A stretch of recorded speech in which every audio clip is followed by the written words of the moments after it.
Classificação indicativa. Livre para todos os públicos.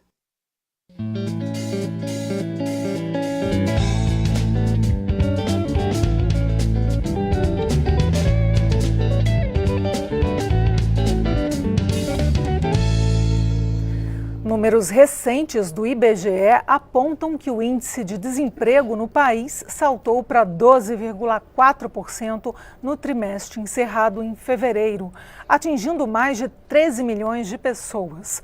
O percentual era de 11,6% no trimestre anterior. De acordo com o IBGE, a alta representa a entrada de 892 mil pessoas na população desocupada. Sobre a medição do desemprego no Brasil, eu converso com o professor da Universidade Federal do Ceará e deputado Mauro Benevides Filho, do PDT do Estado. Deputado, é um prazer recebê-lo aqui no Palavra Aberta. Começando então pelo que há de mais factual, além dos números. O presidente Bolsonaro já criticou, e é a segunda vez, a metodologia do IBGE. O senhor, claro, acompanhou as críticas que já estão em todos os meios de comunicação. Ele vem sendo criticado, por sua vez, por especialistas. E o senhor faz parte dessa leva de especialistas porque o senhor estudou economia e é professor de economia. Então, vamos detalhar como é a metodologia do IBGE, apesar de ser muito técnico, mas para a gente explicar para quem acompanha pela rádio e pela TV Câmara que os cálculos eles seguem um padrão, inclusive preconizado pela Organização Internacional do Trabalho. Pois não, esse é um padrão de análise que o IBGE faz, cuja metodologia ela é internacionalmente reconhecida. Não há nada fake nas informações que são prestadas pelo IBGE, até porque essa é uma área em que o presidente não domina muito. Há uma diferença entre o CAGED, que é o cadastro de emprego, ou seja, exclusivamente de empregos de carteira assinada. Que é o que ele sugere. Que é o que ele sugere e esquece que a população brasileira ela não é formada somente quem tem carteira assinada. Você tem gente que vive fazendo bico, tem gente que trabalha sem carteira assinada. Aliás, eu não sei se é isso que se pretende esconder, é importante que a população brasileira domine o seguinte número. Enquanto nós temos 32 milhões de brasileiros e brasileiras com carteira assinada, nesse momento que nós estamos debatendo esse assunto, nós já temos 35 milhões ou que estão por conta própria ou que não têm carteira assinada, ou seja, fazendo bico na mais elementar e vulgar trabalho que não lhe dá nenhuma segurança para o seu dia a dia. Ultrapassou o número, esse pessoal que está informal, vamos dizer assim, hoje já ultrapassa os 32 milhões de brasileiros que estão com carteira assinada. Isso é uma situação muito grave. O que você acaba de dizer é o seguinte, que enquanto o desemprego era 11,6% de quê? Da população economicamente ativa, a PEA, quando você vai para fevereiro de 2019, portanto, nós estamos falando de agora, de há 2 meses da gestão do presidente Bolsonaro, e você aumenta isso para 12,4%, que traduzindo que número absoluto é esse, isso significa que nós estamos com mais de 13 milhões de brasileiros realmente no total desemprego. É um número muito expressivo para a economia brasileira, que ainda tem baixas taxas de crescimento econômico, não gera oportunidades de negócios, não tem oportunidades de emprego formal, que é a grande discussão que nós precisamos fazer na economia brasileira, e está gerando, portanto, essa celeuma tão grande. Até porque, e aqui vai um dado um pouco mais técnico, porque a imprensa brasileira ela só fala do PIB, do Produto Interno Bruto, ou seja, tudo que se produz de bens e serviços em uma economia durante um determinado período de tempo, vamos dizer 1 ano, ela só diz assim, no serviço, na indústria, na agricultura, e aí você avalia o crescimento do Produto Interno Bruto. Mas, tecnicamente, e eu faço isso muito na sala de aula, quando você decompõe o PIB pela ótica da demanda, ou seja, consumo das famílias, investimentos privados, gastos do governo e a diferença entre exportação e importação, que é a outra maneira de você fazer essa decomposição. Poucos brasileiros sabem, é importante a gente falar aqui hoje, que 60% desse PIB é formado pelo consumo das famílias. Portanto, nível de salário médio real da economia é fundamental para ela crescer.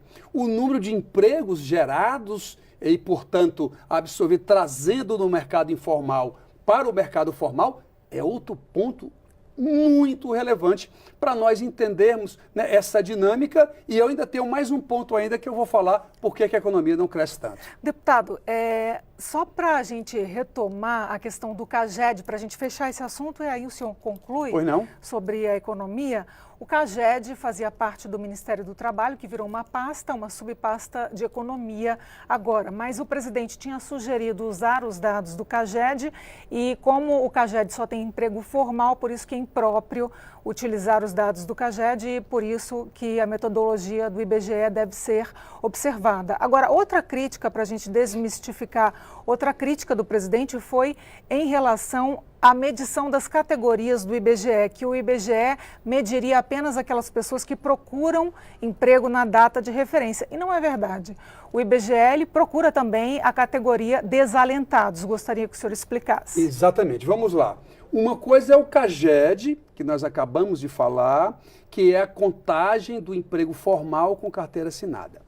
Outra coisa é a metodologia usada pela PNAD contínua. O que é isso? É a Pesquisa Nacional por Amostragem Domiciliar, que o IBGE faz essa pesquisa enquanto uma pesquisa eleitoral se consulta 2.000 pessoas, a PNAD ela consulta 70 mil domicílios. Ou seja, é uma amostragem extremamente representativa, é quase, eu não diria perfeita, mas ela é uma amostragem extremamente relevante, até porque esses 70 mil domicílios, eles são pesquisados em 3.464 cidades, das 5.000 e poucas que existem no Brasil. Portanto, é um dado muito aprimorado, porque para se tomar decisão de política pública para fazer o Brasil crescer, eu não posso olhar só para o emprego formal, eu tenho que ver como é que eu absorvo essas pessoas que estão no biscate, ou seja, estão fazendo bico, estão sem... Por que elas estão trabalhando sem carteira também, por exemplo? Ou seja, temos que avaliar outras variáveis que vão definir no âmbito do Ministério da Economia ou de outros ministérios que possam, portanto, facilitar o acesso dessas pessoas. O que é que são desalentados? São aquelas pessoas que, apesar de estarem aptas a buscar uma vaga no mercado de trabalho, o que é que acontece? Ela buscou com tanta frequência uma vaga no mercado de trabalho, mas reiteradas vezes ela não conseguiu. Então, quando isso acontece com muita frequência, com mais de um ano e meio, essas pessoas acabam ficando, daí vem o nome, desalentado, ou seja, eles de tanto procurarem um emprego não conseguem e aí se sentem desestimulados a continuar. E isso tem aumentado. Nós temos hoje, na economia brasileira, quase 5 milhões de brasileiros que estão aptos, ou seja, a demandar um emprego, com condições muitas vezes de um bom treinamento, teve treinamento passado, mas que em função do desalento, repito, 4,9 milhões, quase 5 milhões de brasileiras e brasileiros, que acabam se sentindo desestimulados. Somente... Às vezes não tem nem o dinheiro da passagem para procurar emprego. Sentem dificuldade básica. Desde o básico da locomoção, de sair da sua casa, da sua residência, e até uma empresa que porventura ele viu na internet, ouviu algum amigo que falou que determinada empresa estava precisando, até a sua locomoção ele se sente, portanto, sem condições de ir atrás, e isso precisa estar muito claro. Agora, de que forma que esses dados refletem nessa barreira que a gente tem para crescimento da economia? Uma barreira que se tem que discutir no Brasil, que é muito pouco levantada. Primeiro se discute a situação fiscal do país e dos estados brasileiros e dos próprios municípios. Ou seja, o capital privado, ele não quer investir no Brasil, seja ele nacional ou internacional, porque ele não tem segurança de que investindo no Brasil, o país vai se consertar, ele vai ser capaz de honrar as suas dívidas. Porque o investimento público tem que chegar antes, com estradas, com... E eu ia chegar lá. Então, mas primeiro, o investimento privado, seja nacional ou internacional, ele não se sente seguro e dizem que essa é uma das razões, a maior razão que eu vou discordar. É importante, mas eu vou discordar. A segunda é de que o investimento público, que inclusive ele tem um efeito crowding, ou seja, ele atrai os investimentos privados. O exemplo clássico que eu uso no meu estado, por exemplo, lá o governador Cid e o governador Camilo Santana investiram quase 2 bilhões no porto do Pecém, e o Ceará tem hoje a segunda maior siderúrgica da Dom Cook, que é a segunda maior produtora de aço do mundo, fez um investimento privado de 20 bilhões de reais. É o maior investimento da América Latina. Portanto, o investimento público ele é importante para fazer a economia crescer. Entretanto, tem um trabalho de um colega nosso, o professor Manuel Pires, lá da Fundação Getúlio Vargas, que ele nos enviou, e eu quero fazer mais uma vez o registro disso, que ele fez um estudo de 1947, olha só, desde 1947 até 2017, portanto, dados bem fresquinhos, o Brasil, o setor público, ele está no seu menor nível de investimento da história brasileira. 1,8% do PIB, já chegamos até 7%. Portanto, a capacidade de investimento do setor público, que é um fator estimulante do crescimento da economia, ele está praticamente exaurido. E isso precisa ser efetivamente recomposto. E o segundo ponto... Bem rapidamente, deputado, porque a gente já estourou o programa. Então vamos rapidamente para terminar. Que é o seguinte, o setor empresarial brasileiro, ele não reclama nada das altas taxas de juros.